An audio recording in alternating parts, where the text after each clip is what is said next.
Dans cette vidéo, nous allons voir comment utiliser un tableur, en quoi cela consiste, qu'est-ce que l'adresse d'une cellule, qu'est-ce qu'une formule, comment on peut la glisser vers la droite ou vers le bas et comment on peut bloquer un numéro de colonne ou un numéro de ligne afin, lors d'un glissé vers la droite ou vers le bas.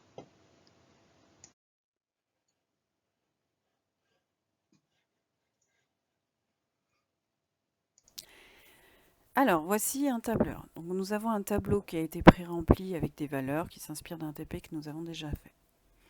Dans un tableur, vous avez, donc un tableur, c'est un tableau avec des cellules, des cases qu'on appelle des cellules, qui ont une adresse, c'est-à-dire un moyen de les distinguer les unes aux autres. Cette adresse est constituée d'une lettre correspondant à la colonne et d'un nombre correspondant à la ligne. Par exemple, pour cette cellule qui est ici, que je vois donc surlignée en vert, je suis sur la colonne B et la ligne 15. Donc je vois ici s'afficher son adresse B15. Ici, j'ai une autre cellule avec une valeur dont j'ai un arrondi qui est affiché. Là, j'ai une valeur plus précise et elle est située en B13. Si d'ailleurs je veux changer l'arrondi, je peux ici moduler le nombre de virgules. Là, j'ai arrondi avec une décimale de moins et là, une décimale de plus. Ça, c'est juste des petites coquetteries d'affichage. Si jamais je veux à présent calculer, par exemple, l'évolution de... Je vais calculer l'évolution des disponibilités d'une année sur l'autre. Donc ici, je tape un titre. Voilà, il ne se passe rien. Pour calculer le taux d'évolution entre l'année 2011 et 2012, il faudrait que je calcule valeur finale moins valeur initiale divisé par valeur initiale. Donc, il faudrait que je fasse... Alors, je peux taper 259 moins 258,9 par exemple, sauf que, vous remarquez qu'il ne se passe rien.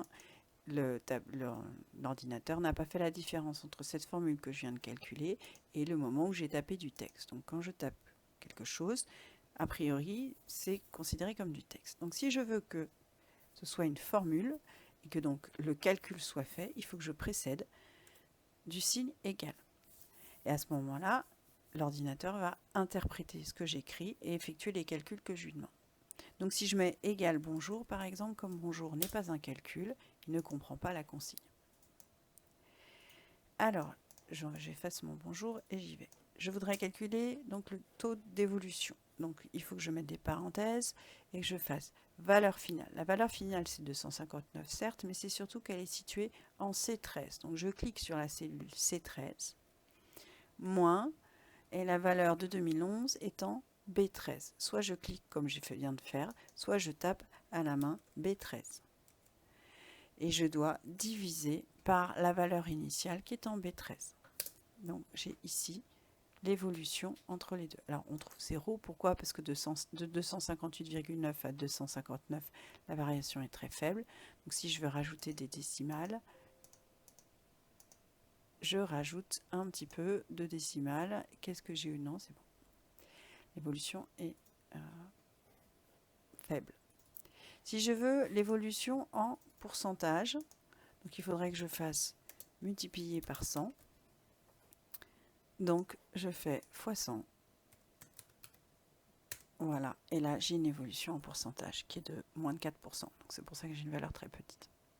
Si je veux le taux d'évolution en pourcentage entre l'année 2012 et 2013, il faudrait que je tape la même formule en changeant le C13 moins B13 sur B13 en D13 moins C13 sur C13. Donc il faut que chaque numéro de colonne se décale d'un cran puisque les années, les valeurs sont décalées d'une colonne à chaque fois.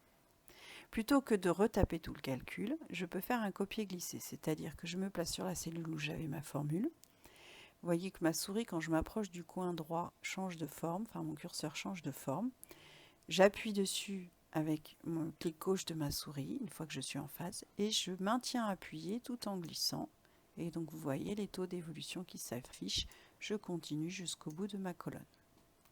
Donc ça veut dire qu'entre l'année 2011 et 2012, j'ai eu une hausse de 0,048%.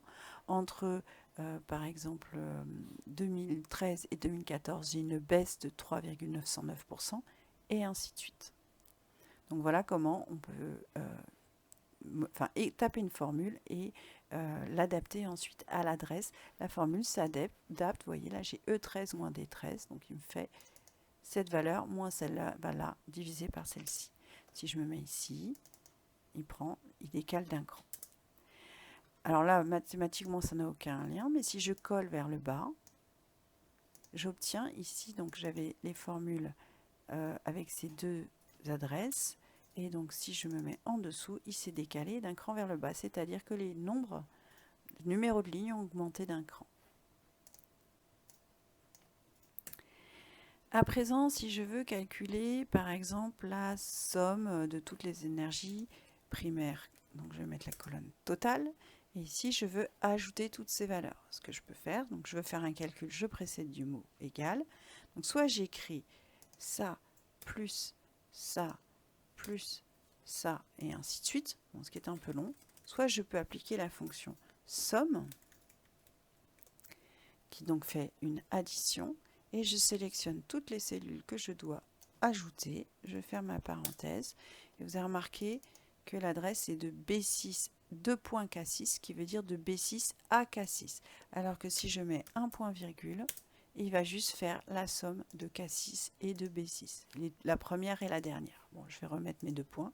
Et là, 2 points, ça veut dire de temps à temps, et point virgule, c'est juste deux valeurs isolées. À présent, je veux calculer l'indice en base 100 des importations pour l'année 2015. Donc je rappelle un indice, il faut faire cette valeur fois celle-là divisé par celle-ci. C'est un produit en croix. Donc j'y vais, égale cette valeur fois celle-ci divisé par celle-là, mon année de référence étant l'année 2015. Si je glisse vers la droite comme tout à l'heure, j'obtiens 0. Je regarde ce qu'il m'a fait. Il m'a fait cette valeur fois celle-ci divisée par celle-là. C'est normal, il a décalé les numéros de colonne d'un de plus, puisque j'ai copié vers la droite. Mais moi, je voudrais qu'il maintienne mes valeurs de 2015, puisque 2015, c'est l'indice, c'est mon année d'indice. Donc il faut que donc cette formule n'est pas bonne, il faut que les F ne se changent pas en G quand je glisse vers la droite. Pour éviter cela, devant la lettre F, je vais mettre le symbole $. Devant la lettre F, je mets le symbole $. Voilà. J'y vais, je vais vers la droite, et j'ai donc les indices qui se calculent correctement. Vous voyez, il fait ça fois ça divisé par ça. Ici, je vais faire la même chose, égal à ça fois ça divisé. Je suis partie à l'envers, excusez-moi. Ça fois ça divisé par ceci. Je bloque mes F à l'aide d'un $, puisque mon année de référence c'est 2015, et je continue, et j'ai donc les indices de toutes les années. Donc voilà ce qu'il faut retenir. Toute formule est précédée du signe égal afin que le tableur interprète.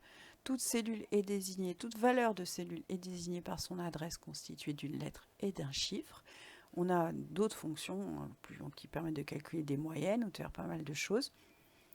Et si jamais je veux bloquer une ligne, il suffit de mettre un $, devant la lettre ou le chiffre qui doit être bloqué.